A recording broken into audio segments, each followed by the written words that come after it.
Members of the Knesset, it is now my distinct honor to invite the President of the United States of America, His Excellency Donald J.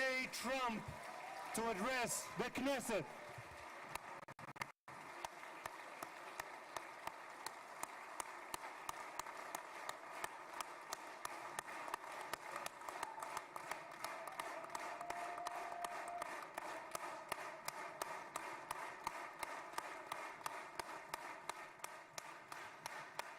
Thank you very much. Thank you. Thank you very much, everybody. It's a great honor. Nice place. Very nice place. Mr. President, Mr. Prime Minister, Mr. Speaker, esteemed members of the Knesset and cherished citizens of Israel, we gather on a day of profound joy, of soaring hope, of renewed faith, and above all, a day to give our deepest thanks to the Almighty God of Abraham, Isaac, and Jacob.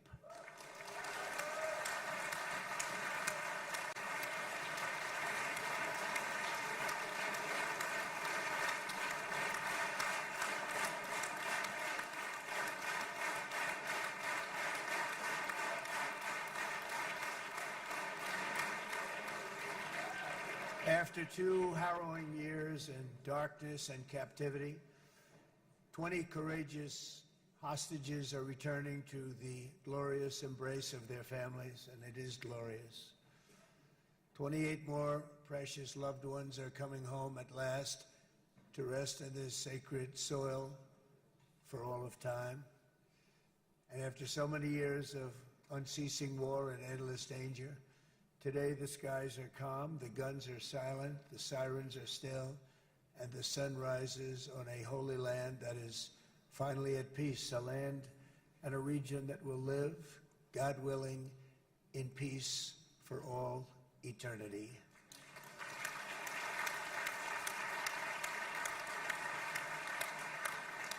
This is not only the end of a war, this is the end of an age of terror and death, and the beginning of the age of faith and hope and of God. It's the start of a grand concord and lasting harmony for Israel and all the nations of what will soon be a truly magnificent region. I believe that so strongly. This is the historic dawn of a new Middle East. I want to express my gratitude to a man of exceptional courage and patriotism, whose partnership did so much to make this momentous day possible. You know who I'm talking about. There's only one. Prime Minister Benjamin Netanyahu. Bibi, please stand up.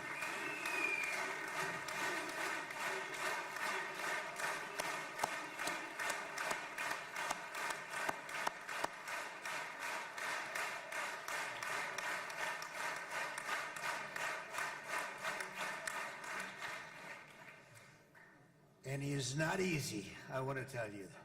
He's not the easiest guy to deal with, but that's what makes him great. That's what makes him great.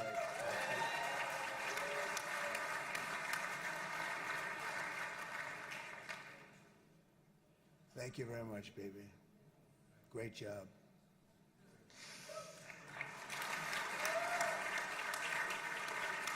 And let me also convey my tremendous appreciation for all of the nations of the Arab and Muslim world that came together to press Hamas to set the hostages free and to send them home. We had a lot of help. We had a lot of help from a lot of people that you wouldn't suspect, and I want to thank them very much for that.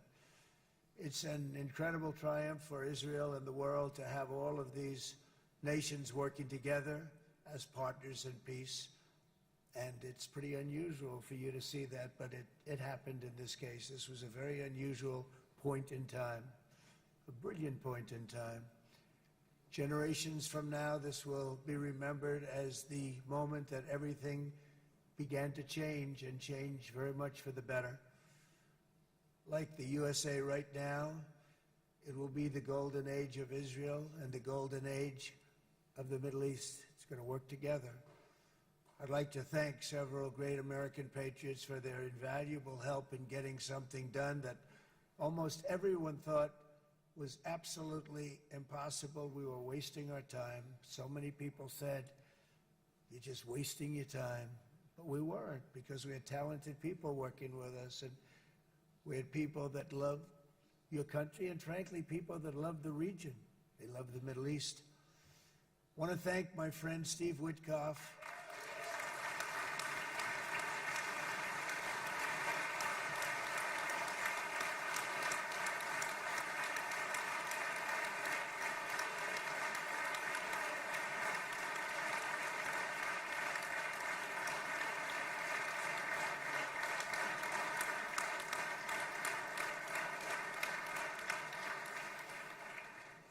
You know, Steve was chosen by me.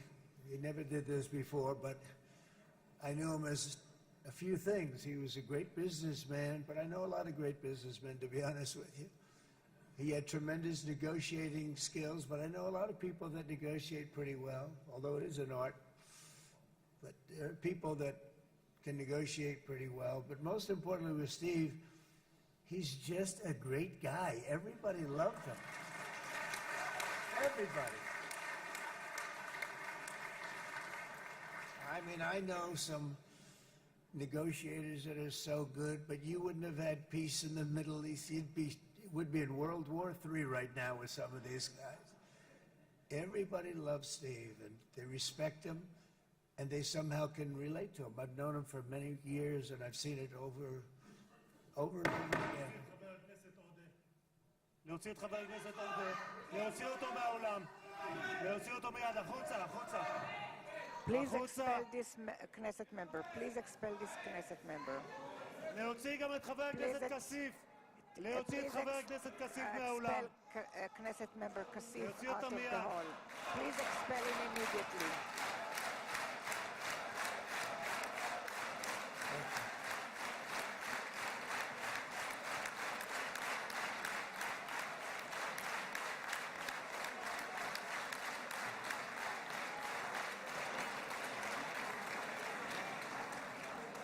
Sorry for that, Mr. President.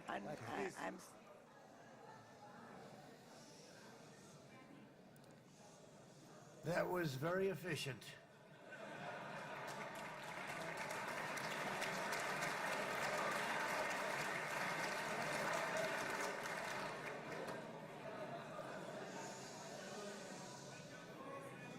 So back to Steve.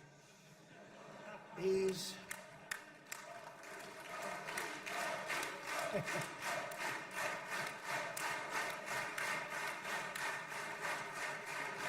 But I tell one story because he was so involved, and then we called in Jared. We need that brain on occasion. We got to get Jared in here. We got to get a certain group of people. But Steve started this all by himself. I call him Henry Kissinger, who doesn't leak. Okay? Henry is a big leaker. He leaked. Steve doesn't leak. Steve just wants to get the job done. He wants to do what's right. But I'll give you just a quick story because, as you know, he's working on the war with Russia and Ukraine, a war that would have never happened if I were president. A shame. 7,000 young soldiers a week are being killed. More than that this last week. It's a shame. It should have never happened. But it did happen, and we won the race, and I took over this horrible war that's been raging, and I thought it would be easily settled. I thought it was a hell of a lot easier than doing what we just did very successfully with Israel and a lot of other people. But this came first, and we'll get that one. But I set up a meeting for him to meet with President Putin, thinking it would be a 15 or a 20-minute meeting. Steve had no idea about Russia, had no idea about Putin too much, didn't know too much about politics, wasn't that interested. He was really good at real estate, but he had that quality that I was looking for, and I didn't see it around in too many ways. And I set up the meeting with Putin, and I called. I said, is Steve finished yet? That was about a half an hour into the meeting. No, sir, he's not. He's still inside. This is in Moscow.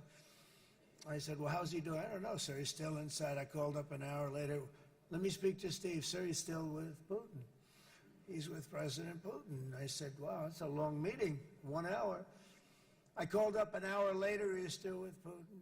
3 hours later, he was still with Putin. 4 hours later, he started to get the word that he was going to be coming out soon. And in 5 hours, he came out. I said, what the hell were you talking about for 5 hours? And he says, just a lot of interesting things. We're talking about a lot of interesting things, including what he went in there for, but you can't talk about it for 5. You can talk about it for a certain period of time, and you know what you're getting. But that's a talent. That's a talent, where you can do that. Most people I'd send in, number one, they wouldn't be accepted. Number two, if they were, the meeting would last 5 minutes, and that's what happens with Steve. Everybody loves him. They love him on this side, they love him on the other side, and he really is. He's a great negotiator because he's a great guy. So thank you very much, Steve, very much.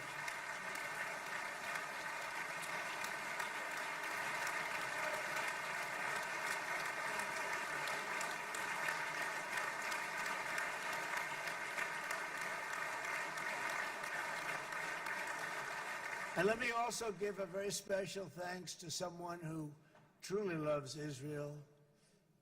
In fact, loves it so much that my daughter converted. My daughter converted. I didn't know this was going to happen. And Ivanka's here.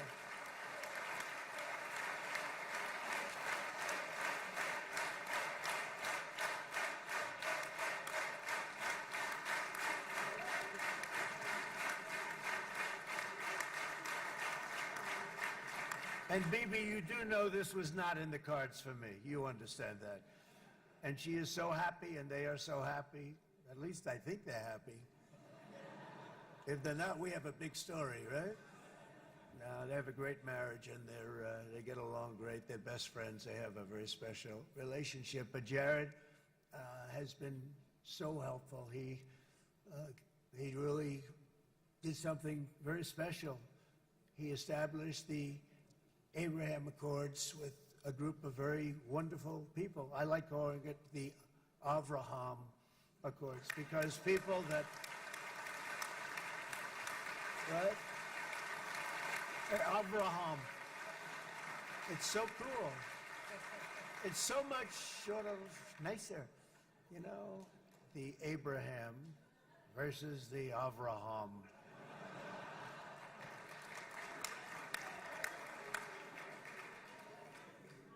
I just don't want to sound too sanctimonious when I do it, so, you know, I sort of split it up. This way we keep everybody happy.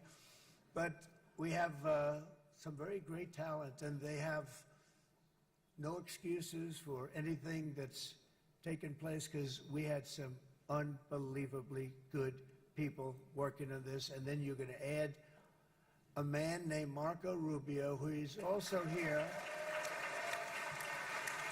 That's right.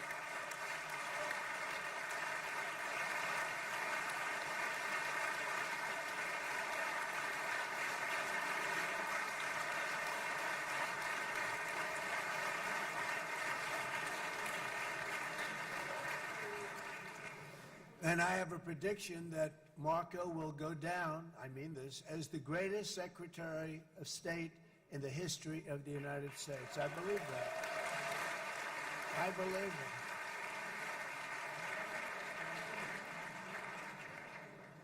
it. And he and I, you know, we really fought it out. You remember, he was tough. He was nasty. Who the hell thought this was going to happen, Marco, right? And now I'm saying he's going to go down as the greatest. He will. He was always smart and sharp, and people respect him. And then we have somebody who's young, but an unbelievable leader. I saw it a long time ago, and he's turned out to be even better than we thought. Right, Susie? I think even better. And that's Pete Hegseth, who is our Secretary of War, formerly Secretary of Defense.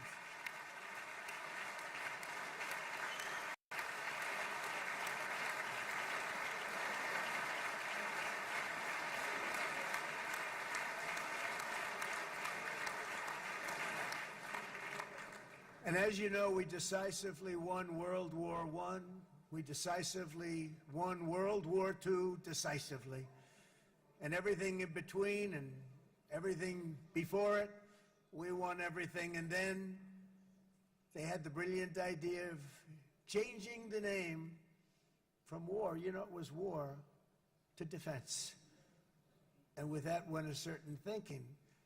And we fought in a very politically correct way after that. We always had the strongest military, and now we have a stronger military than we've ever had before. Because of my first term, I've totally rebuilt the military, every aspect of it. But we have, if you think, we settled 8 wars in 8 months. I'm now including this one, by the way, if that's okay. They may say, well, that was quick, because yesterday I was saying 7, but now I can say 8. The hostages are back. The hostages are back.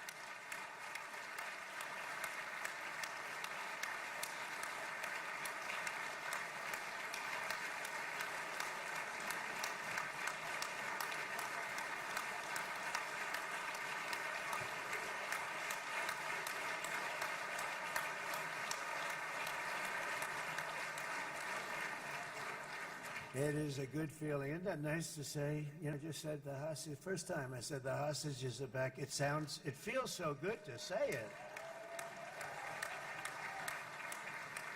But when you settle 8 wars in 8 months, that means you don't like war. Everyone thought I was going to be brutal. In fact, I remember Hillary Clinton during a debate, she said, look at him, he's going to go to war with everybody.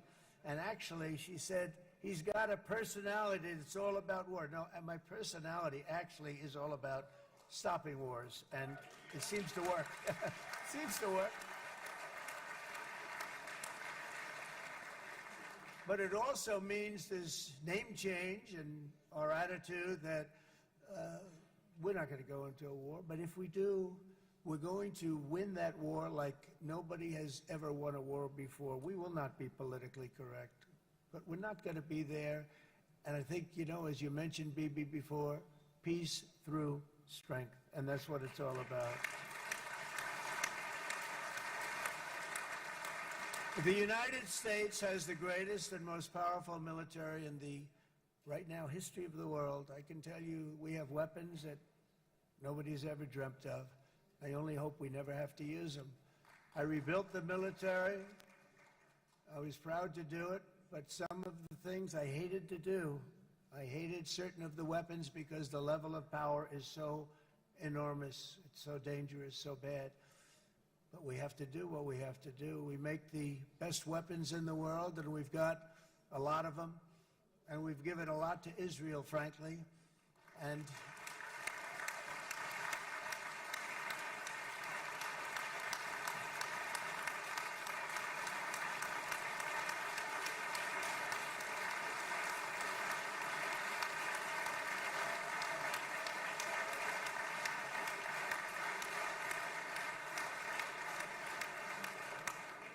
I mean, Bibi would call me so many times, can you get me this weapon, that weapon, that weapon? Some of them I never heard of, Bibi, and I made them. But we'd get them here, wouldn't we? And they are the best. They are the best. But you used them well. It also takes people that know how to use them. And you obviously used them very well. But so many that Israel became strong and powerful, which ultimately led to peace. That's what led to peace.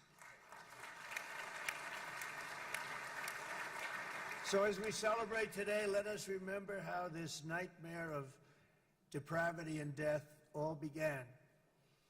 2 years ago, on the eve of the Simchat Torah holiday, thousands of innocent Israeli civilians were attacked by terrorists, and one of the most evil and heinous desecrations of innocent life the world has ever seen, the worst slaughter of Jews since the Holocaust. The cruelty of October 7th struck to the core of humanity itself. Nobody could believe what they were witnessing. The United States of America grieved alongside you, and we mourned for our own citizens who were so viciously taken that day.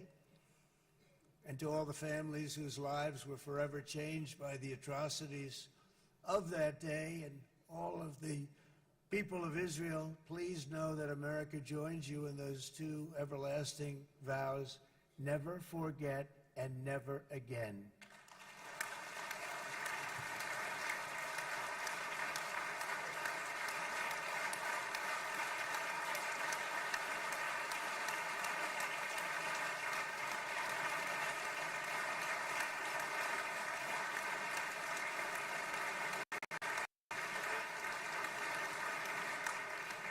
From October 7th until this week, Israel has been a nation at war, enduring burdens that only a proud and faithful people could withstand. It was a very tough period of time. For so many families across this land, it has been years since you've known a single day of true peace. But now at last, not only for Israelis, but also for Palestinians and for many others, the long and painful nightmare is finally over. And as the dust settles, the smoke fades, the debris is removed, and the ashes cleaned from the air, the day that breaks on a region transformed and a beautiful and much brighter future appears suddenly within your reach. This is now a very exciting time for Israel and for the entire Middle East, because all across the Middle East, forces of chaos, terror, and ruin that have plagued the region for decades now stand weakened, isolated, and totally defeated. A new coalition of proud and responsible nations is emerging, and because of us, the enemies of all civilization are in retreat. Thanks to the bravery and incredible skill of the Israeli Defense Forces and Operation Rising Lion,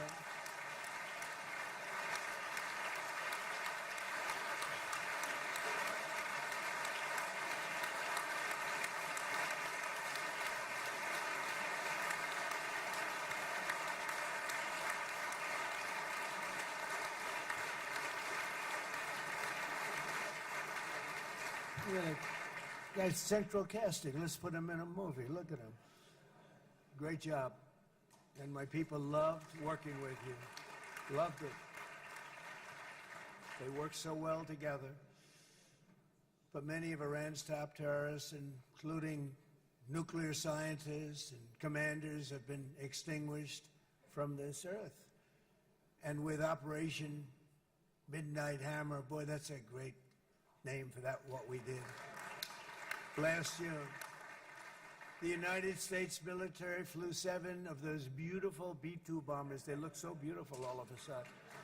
They were always, I thought they were pretty planes. I had no idea they could do what they did. In fact, we just ordered 28 more of them.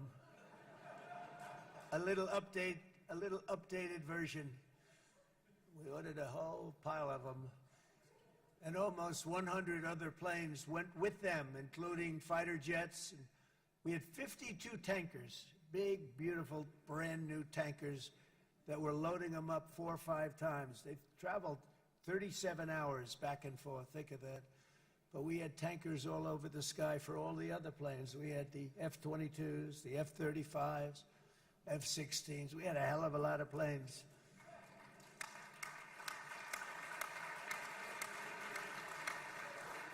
So we had 52 gas stations in the sky. That's what they call them. I'll tell you, I wouldn't want to be flying one of them. We have our great General Raisin Cain right here. General, stand up. This guy. What a general. Thank you.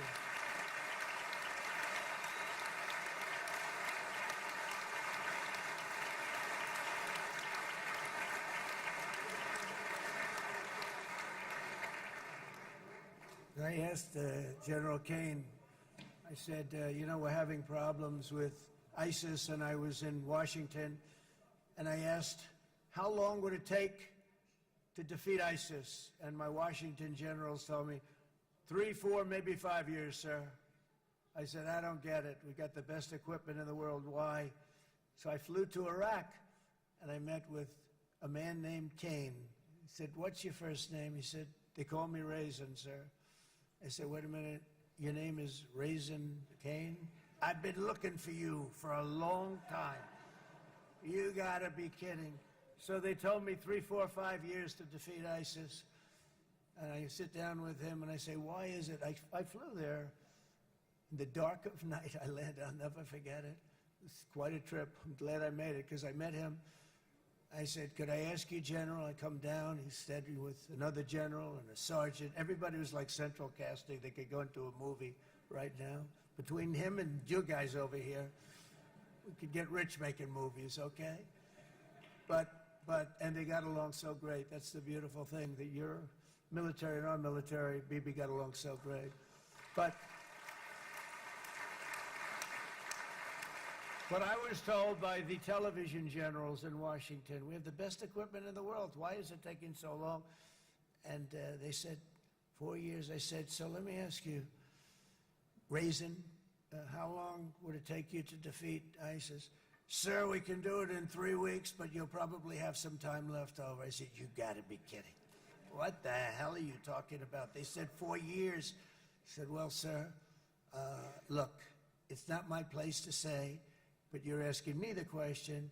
What you have to do is you hit him from the west, you hit him from the north, you hit him from the south, you hit him above, you hit him below. I said, so why didn't they do it?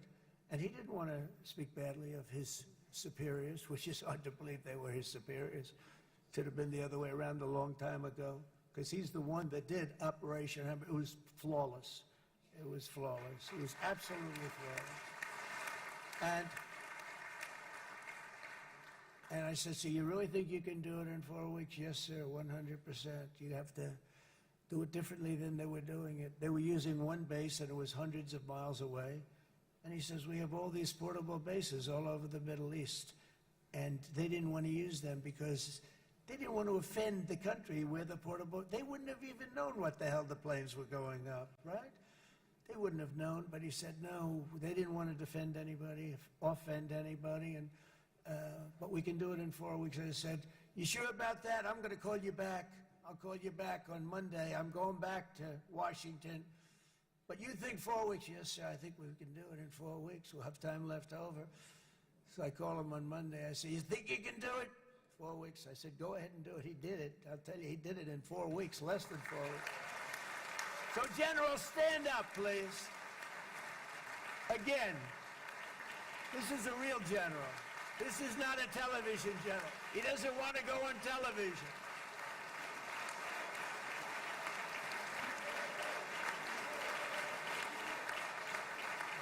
He doesn't want to go on television. I said the other guys love being on television. So we dropped 14 bombs on Iran's key nuclear facilities, totally, as I said originally, obliterating them. And that's been confirmed, and everybody understands it. Together we stopped the #1 state sponsor of terror from obtaining the world's most dangerous weapons. And if you think about it, if we didn't do that, and assuming we made the same deal that we have today, there'd be a dark cloud over this deal. And #1, it wouldn't happen because the other Arab and Muslim nations really wouldn't feel comfortable making the deal that we have now, right? If Iran had that nuclear weapon that they were about 2 months away from having. They would have had it in 2 months or maybe less than that. They were right at, this was our last shot. They looked at it for 22 years. This was our last shot. The pilots told me that. They said, 22 years, sir. They looked at it. Our predecessors looked, they studied it. 3 times a year would do drills on that exact attack. And boy, did they get it right. But let's assume they didn't, and let's assume there was large-scale nuclear weapons in the hands of Iran. We couldn't be here today. Even if we signed the deal, which we couldn't do because a lot of people would not want to have anything to do with it, we took a big cloud off of the Middle East and off of Israel.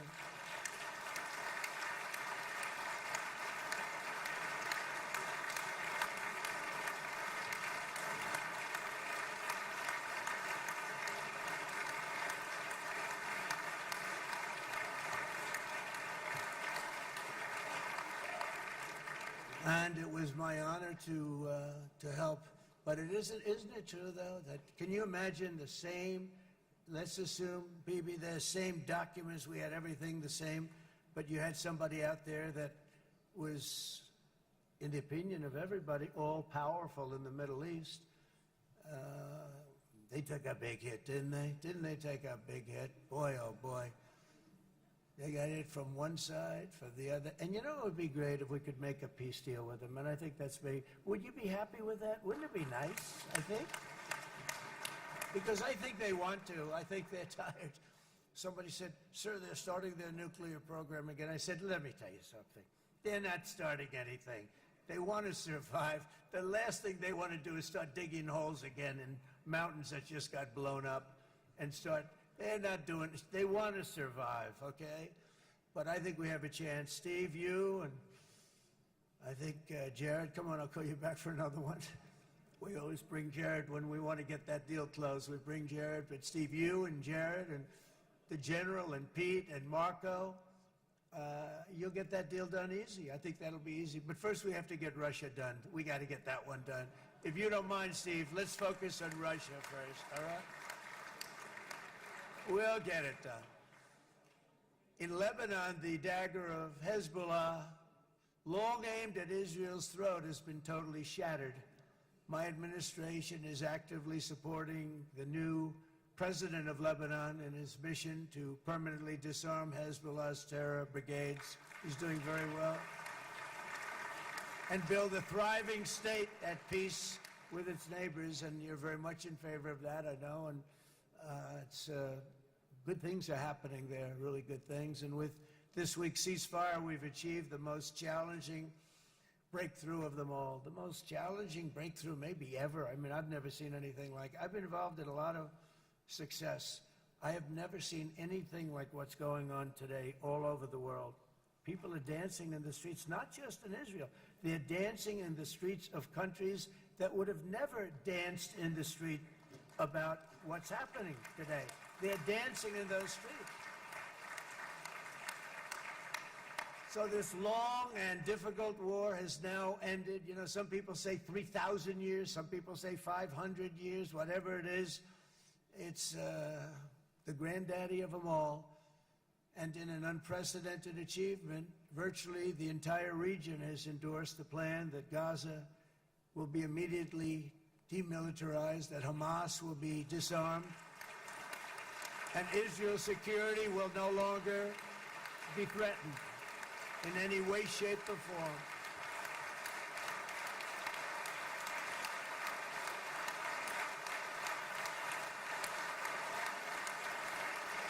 So Israel, with our help, has won all that they can by force of arms. You've won. I mean, you've won. Now it's time to translate these victories against terrorists on the battlefield into the ultimate prize of peace and prosperity for the entire Middle East. It's about time you were able to enjoy the fruits of your labor. Mr. Opposition Leader. I said he's a very nice opposition leader. I think, no, he's a nice man.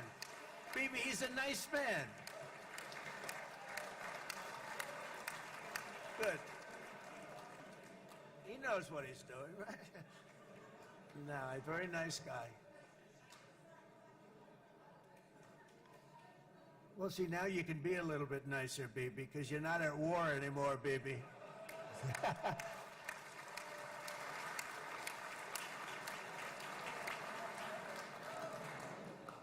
But only by embracing the opportunities of this moment can we achieve our goal of ensuring that the horrors of recent years will never happen again. You don't want to have to go through this again. 8 years ago, I came to this region on a very special first trip abroad as the President of the United States. I came here very early at your request. I addressed the leaders of the Arab and Muslim world gathered in Saudi Arabia and said that it was time to build a future free of the grip of extremism and terror. And interestingly, right now, as soon as I'm finished, I'm quite late. You've kept me quite late between opposition leaders and Bibi's brilliant but very long speech. I thought I was going to run up here, make a speech, and then head to Egypt. It didn't work out, though. And you made a pretty long one, too, Sarah.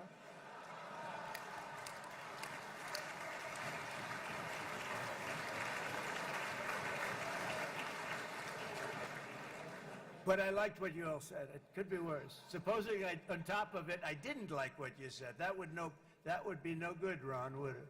Ron, you did a great job, by the way, Ron.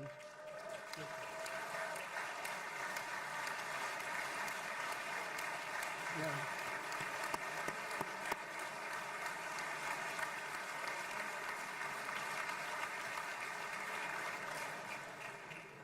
So I'm going to be meeting, actually, in a little while, I'm going to be meeting with the most powerful, the richest nations, really, in the world, although now, with the tariffs, the United States is by far the richest nation in the world, as you probably have been reading.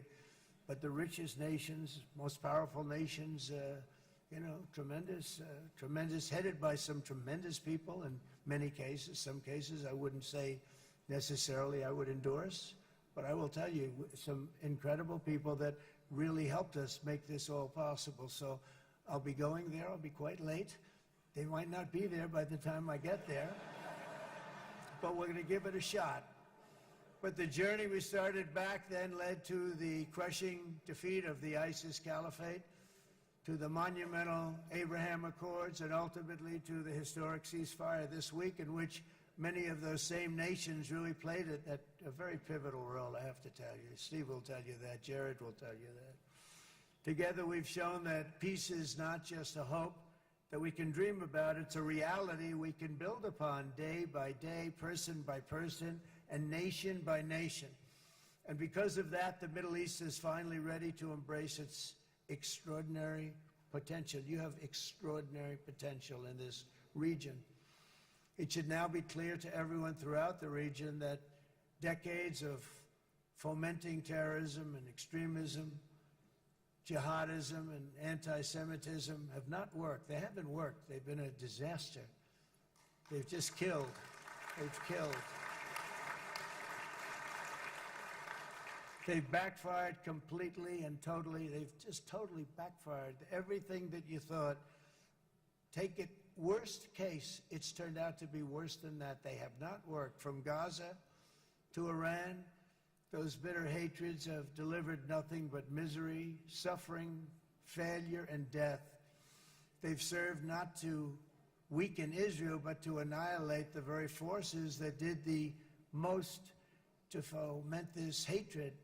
And it's really, everybody that's tried it has become irrelevant. Meanwhile, we've seen those nations that set aside their differences, reached across ancient divides, and pursued engagement are now among the most successful in the region. They're getting along with Israel, and they're doing great. And I can tell you the 4 nations that joined the Abraham Accords early on, and you'd all be doing me a favor, and I'm going to be saying this in a little while to some other friends, would love you all to, is this right, Jared? Join up in the Abraham Accords. We have to join up and get together. You can have that whole thing filled out. We had a very weak administration, worst president in the history of our country by far. And Barack Obama was not far behind, by the way.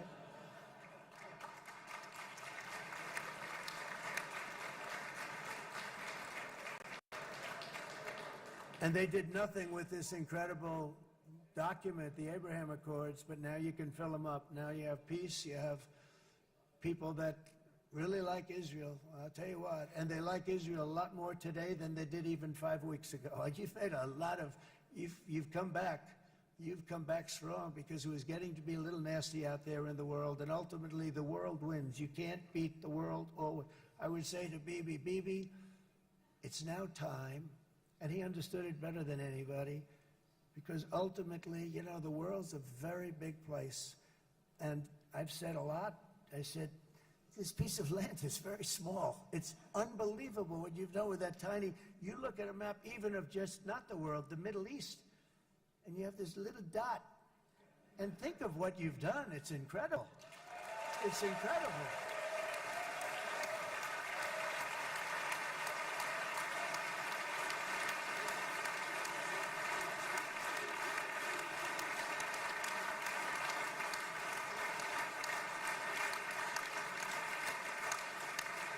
But the world is loving Israel again, and I said to Bibi, you know, the world is big and it's strong. And Ron, ultimately, the world wins. And we don't have to worry about that now. But there was getting to be a period of time over the last few months, you know, the world wanted peace and Israel wanted peace. Everybody did. Everybody did. And what a victory it's been, right? What a victory it's been. If you would have gone on for 3, 4 more years, keep fighting, it was getting bad. It was getting heated. The timing of this is brilliant. And I said, Bibi, you're going to be remembered for this far more than if you kept this thing going, kill. It would be it would not be the same. And I just want to congratulate you for having the courage to say, that's it, we've won, and now let's enjoy our lives and let's rebuild Israel and make it stronger and bigger and better than it's ever been before. You're going to do that. Took a lot of guts. And the choice for Palestinians could not be more clear. This is their chance to turn forever from the path of terror and violence. It's been extreme, to exile the wicked forces of hate that are in their midst. And I think that's going to happen. I've met some people over the last couple of months that want to see it happen very much. And after tremendous pain and death and hardship, now is the time to concentrate on building their people up instead of trying to tear Israel down. We don't want that to happen again. And the total focus of Gazans must be on restoring the fundamentals of stability, safety, dignity, and economic development so they can finally have the better life that their children really do deserve after all these decades of horror. I intend to be a partner in this effort in the sense that we're going to help and we're going to do something that became unbelievably popular. Everybody wants to be on it. It's called the Board of Peace, okay? How about that? Is that a beautiful name? Like a board of peace.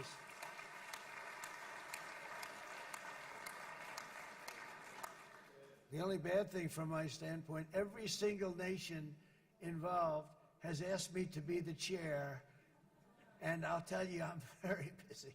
I didn't count on that, but you know what? If we do it, we'll do it right. And we have unbelievable power and wealth, because you're going to need wealth. You're going to need wealth to rebuild things, and they have wealth like few people have wealth. I want to thank the Arab and Muslim nations for their commitment that they've made to support a safe rebuilding of Gaza and beyond. I have many Arab countries, very wealthy countries, that came up and said, we'll put up tremendous amounts of money to get rebuild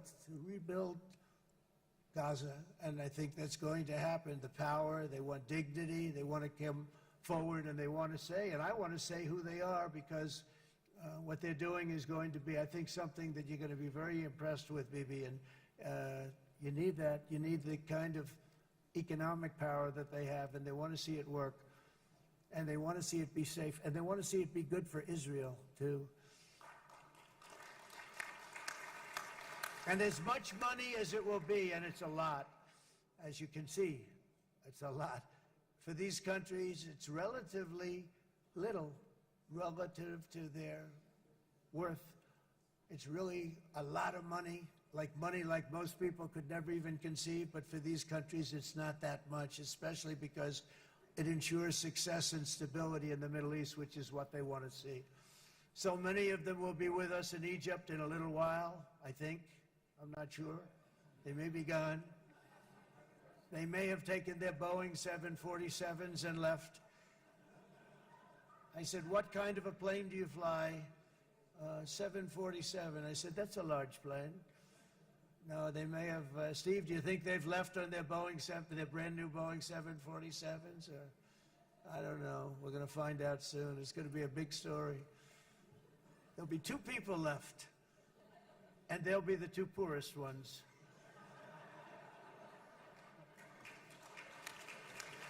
But it will be the wealthiest and most powerful group of nations. So the group that we have assembled, that's waiting for us, is the wealthiest and most powerful group ever assembled at one time. There has never been a group like this. And they're only looking for good. They want good. They're going to do good. And as those commitments are made, I'm going to let the world know who's doing it, because they really deserve to get the credit. And some of them probably won't want the credit, but they deserve it. It's more obvious than ever that the productive and responsible nations of this region should not be enemies or adversaries. You should be partners and eventually even friends, and that's what's going to happen. I know it. Together you can stand against the forces of chaos. Yeah, you go ahead. That's an important point.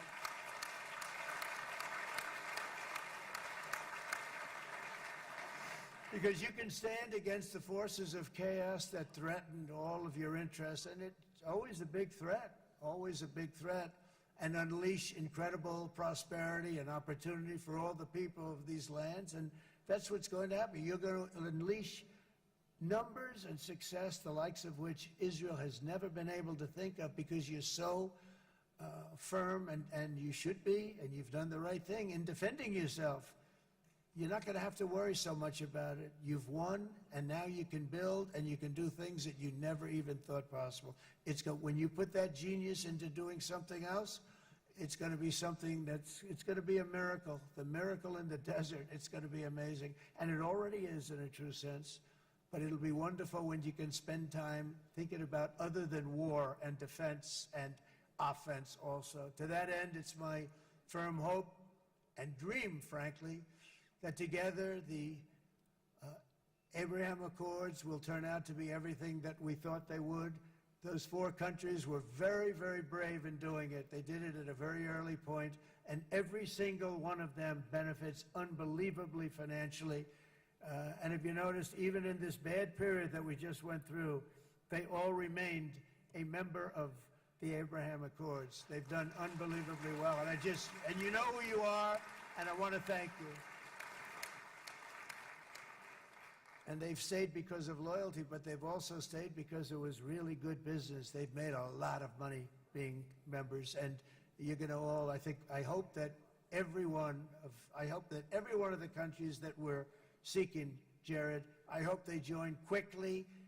No games, no nothing. Just join, get it. It's going to be a great peacemaker. It's really going to bring it together beyond anybody's wildest dream. So instead of building fortresses to keep enemies at bay, the nations of this region should be building infrastructure to weave your commerce closer together, because you've got to compete with the big world out there in commerce now. It's a different kind of competition. Instead of making weapons and missiles, the wealth of this region should flow to schools and medicine, industry, and, frankly, the new hot thing, artificial intelligence. It's a lot of intelligence they're going to have to be thrown off to pay back these sums of money that they're doing. But that's really the hot one. And I might say that the United States, a year ago, was a dead country. I say it to people. I heard it first from the King of Saudi Arabia. I then heard it from UAE. I heard it from Qatar. I heard it from many other countries. A year ago, the United States of America was a dead country. Now it's the hottest country anywhere in the world. It is the hottest. There's no question about it.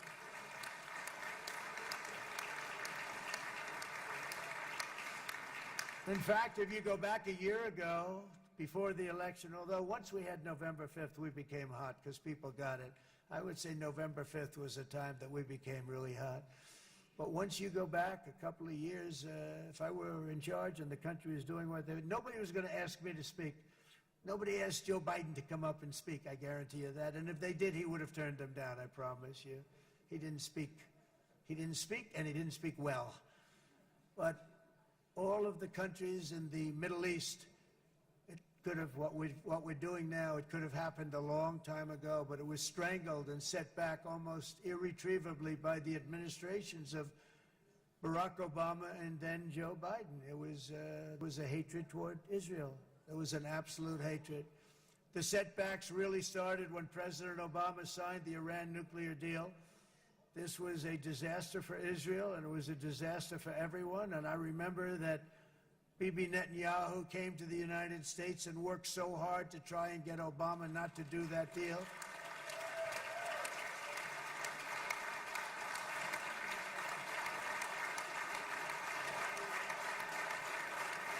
He worked so hard.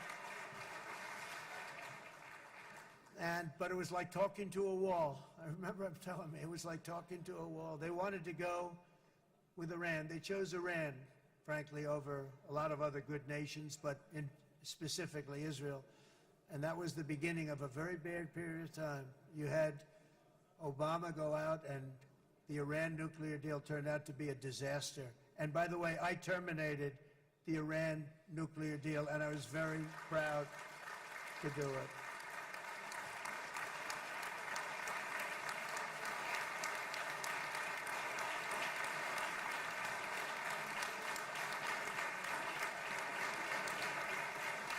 Yet even to Iran, whose regime has inflicted so much death on the Middle East, the hand of friendship and cooperation is open. I'm telling you, they want to make a deal.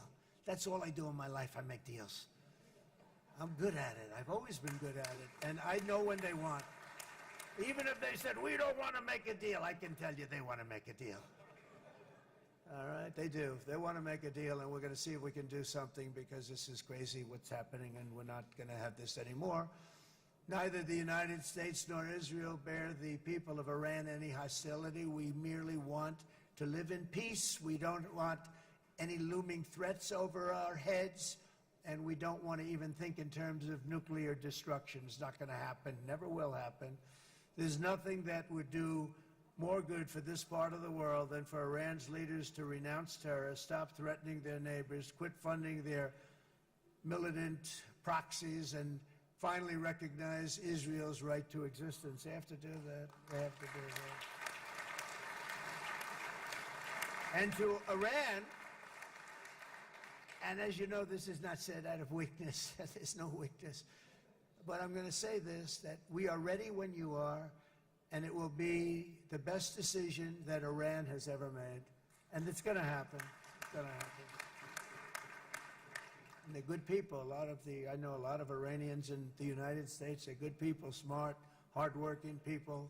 They don't want to see what's happened to their country. The story of fierce Israeli resolve and triumph since October 7th should be proof to the entire world that those who seek to destroy this nation are doomed to bitter failure. The state of Israel is strong, and it will live and thrive forever.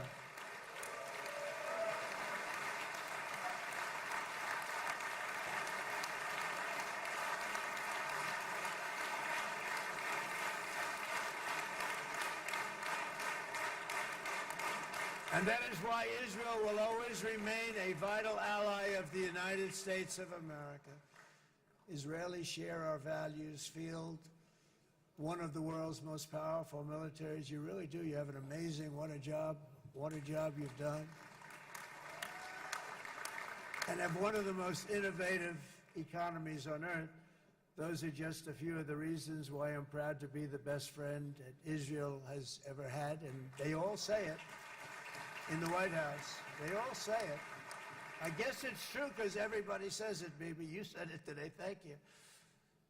But as president, I terminated the disastrous Iran nuclear deal, and ultimately I terminated Iran's nuclear program with things called B-2 bombers. It was swift, and it was accurate, and it was a military beauty.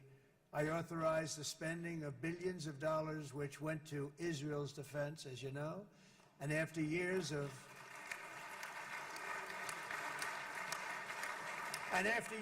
broken promises from many other American presidents, you know that, they kept promising. I never understood it until I got there. There was a lot of pressure put on these presidents. It was put on me too, but I didn't yield to the pressure. But every president for decades said, we're going to do it. The difference is I kept my promise and officially recognized the capital of Israel and moved the American embassy to Jerusalem.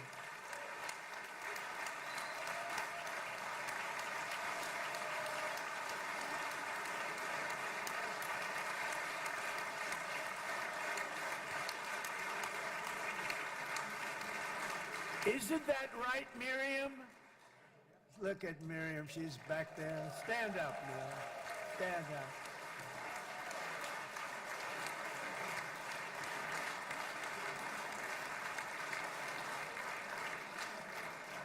Miriam and Sheldon would come into the office. They'd call me. He'd call me. I think they had more trips to the White House than anybody else I can think of. Look at her sitting there so innocently. She's got $60 billion in the bank. $60 billion. And she loves, I think she's saying no more. And she loves Israel, but she loves it, and they would come in, and her husband was a very aggressive man, but I loved him. He was a very aggressive, very supportive of me. And he'd call up, can I come over and see you? I say, Sheldon, I'm the President of the United States. It doesn't work that way. He'd come in and do it, though. But they were very responsible for so much, including getting me thinking about Golan Heights, which is probably one of the greatest things to ever happen to Israel.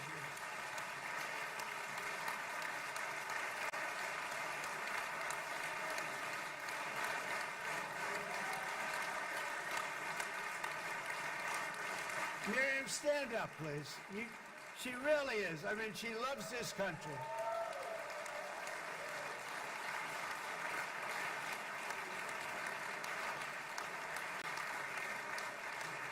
She loves this country. Her and her husband are so incredible. We miss him so dearly.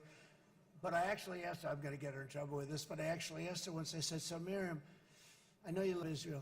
What do you love more, the United States or Israel? She refused to answer. That might mean Israel, I must say. We love you. Thank you, darling, for being here. That's a great honor. Great honor. She's a wonderful woman.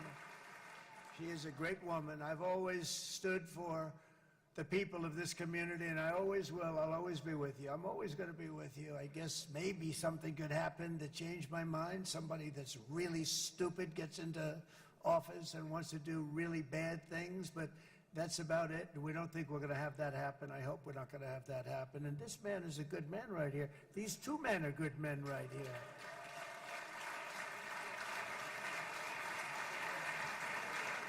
Hey, I have an idea. Mr. President, why don't you give him a pardon? Give him a pardon. Come on.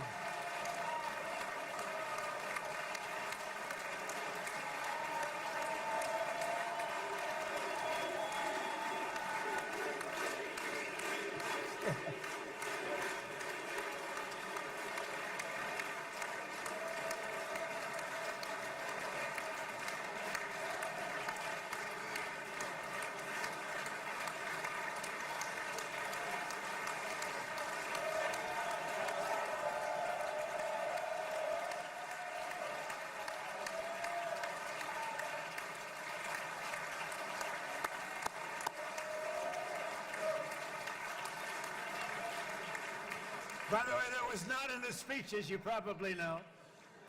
But I happen to like this gentleman right over here, and it just seems to make so much sense. You know, whether we like it or not, this has been one of the greatest wartime presidents. This has been one of the greatest wartime presidents. And cigars and champagne, who the hell cares about that?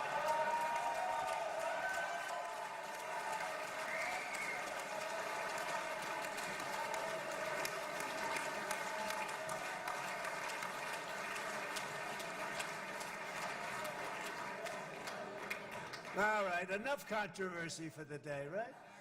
It's actually, I don't think it's very controversial. So, you know, I mean, I see so popular. You are a very popular man. You know why? Because you know how to win.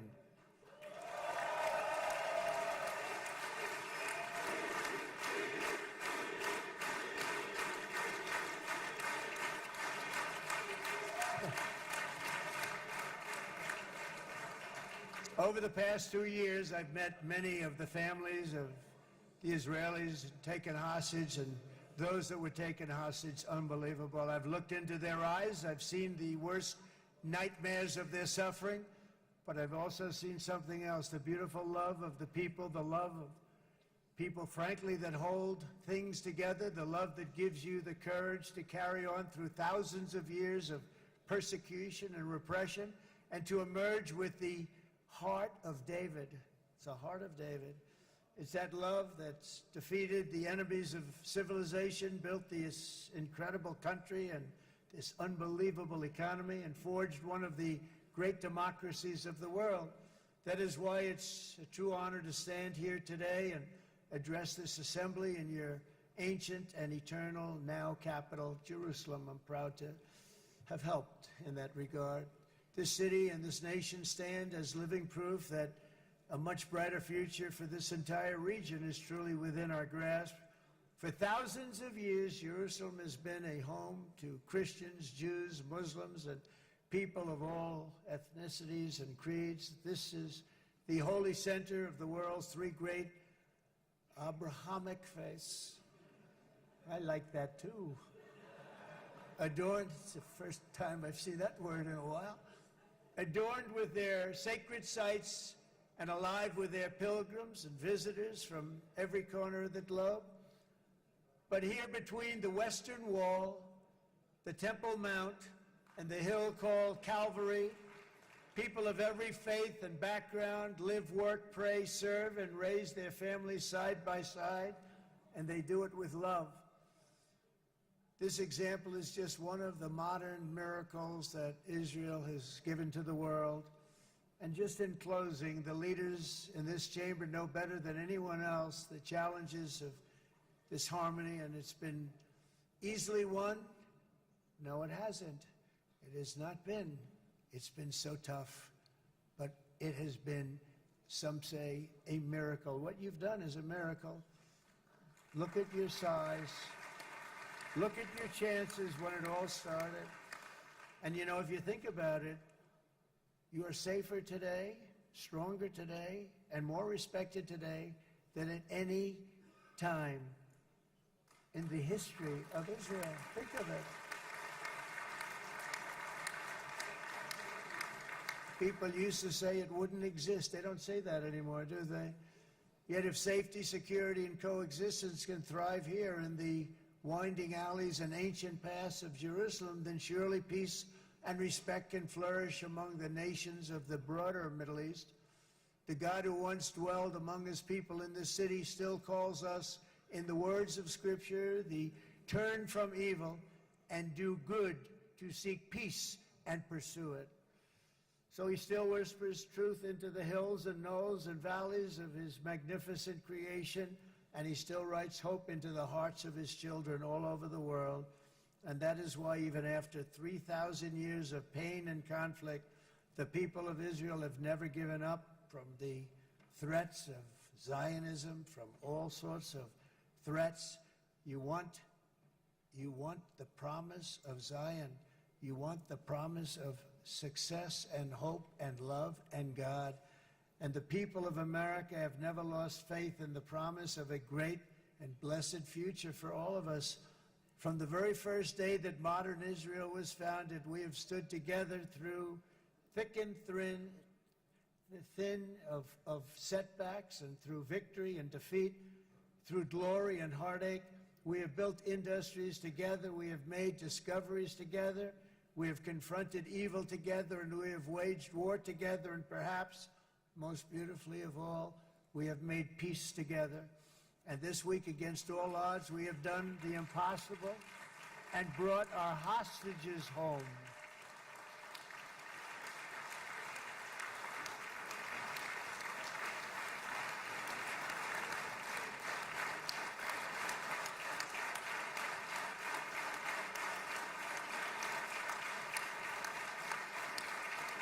So now we're going to forge a future that is worthy of our heritage. We're going to build a legacy that all the people of this region can be proud of.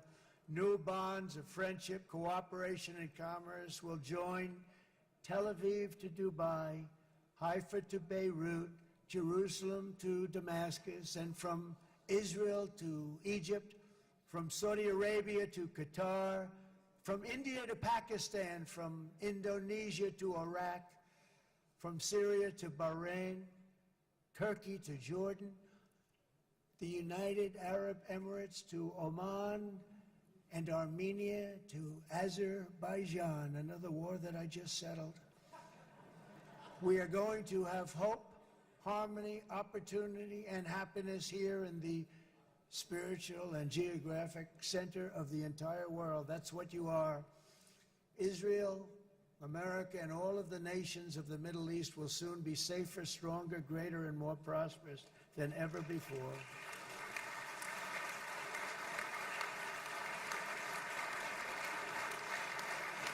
And I want to thank you all once again for this exceptional honor. This has been truly an honor. It's seldom that a president is invited to do this.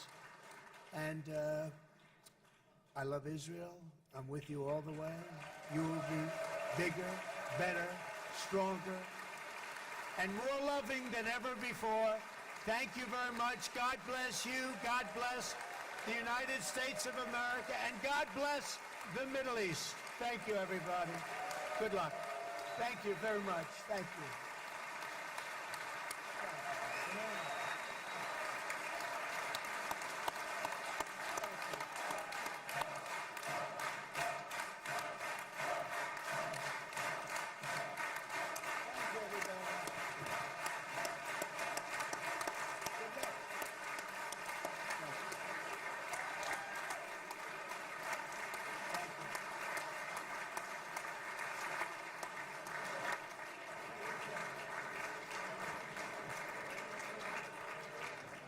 אני מודה לנשיא ארצות הברית של אמריקה על דבריו. I'm thanking חברות וחברי הכנסת, the תם President of סדר the היום. United States. הישיבה הבאה The תתקיים ביום session is שני, over. כ"ח בתשרי התשפ"ו, The next session 20 will be באוקטובר on the 2025 20th of בשעה October 16:00. at 4 o'clock in the חג afternoon. שמח ובשורות Happy טובות. holiday and good. ישיבה זו נעולה. This session is finished. כבוד הנשיאים וכבוד יושב ראש הכנסת.